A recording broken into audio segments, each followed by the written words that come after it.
अस्सलामुअलैकुम friends, welcome back to top smarties drama serial Sharpasand, जिसकी के आने वाली एपिसोड में हम देखेंगे कि फिदा और सनम, जो कि इस ड्रामे में एक बहुत ही अच्छा कपल था, जिसे देखकर ड्रामे में अच्छी वाइब आती थी और ड्रामा देखने को भी दिल करता था।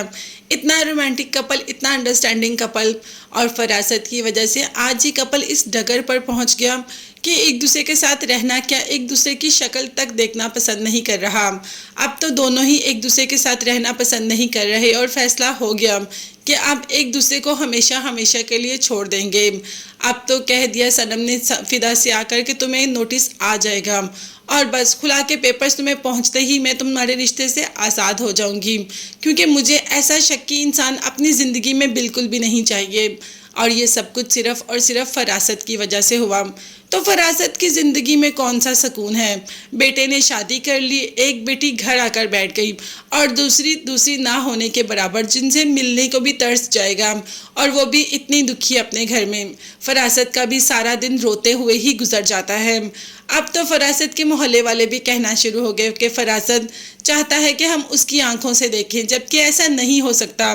सब कुछ हमारे सामने है। अभी तो सामने आना और भी बहुत कुछ बाकी है। जब फरासत को पता चलता है कि उसकी बेटे का चक्कर एक लड़की के साथ है, तो अपने बेटे को पकड़ के अच्छी तरीके से धोता है। बेटा भी अब कह देता है कि अब मैं बड़ा हो गया, अब मैं आपका ज्यादती बिल्कुल भी बर्दाश्त नहीं कर सकता। आप मुझ पर हाथ नहीं उठा सकते। अगर अब आपने मुझ पर हाथ उठाया तो आपको उसका जवाब भी मिलेगा। फरासत को तो यकीन नहीं आता कि उसके तीनों बच्चे उसके हाथ से ऐसे निकल गए। तीनों बच्चों के घर खराब हो गए। बेटा रह गया था, उसने भी पता नहीं किससे शादी कर ली। अब ईमान तो जानती है, क्योंकि ईमान ने उसको देखा हुआ है भाई के साथ, इसीलिए बाप से कह देती है कि आपको पता है आपके बेटे ने एक पक्की उम्र की लड़की से इश्क किया है।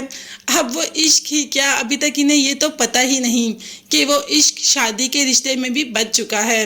बेटे ने शादी कर ली और माँ बाप को पता ही नहीं। बेटी वैसी उजड़कर घर आकर बैठ गई और मिनाहिल, उसका तो कोई हाल है ही नहीं। अब फरासत की ज़िंदगी इस तरीके से बदलेगी, ये तो फरासत भी नहीं जानता था। वो तो हमेशा रब से यही दुआ करता था कि उसके बच्चों के नसीब सोने के कलम से लिखना। तो भाई सोने की कलम से कैसे लिखे जाते हैं, जबकि कि तुमने दूसरों के बच्चों के नसीब के पेजेस ही फाड़ दिए, तो तुम्हारे अपने बच्चों के नसीब कैसे इतने अच्छे लिखे जा सकते हैं।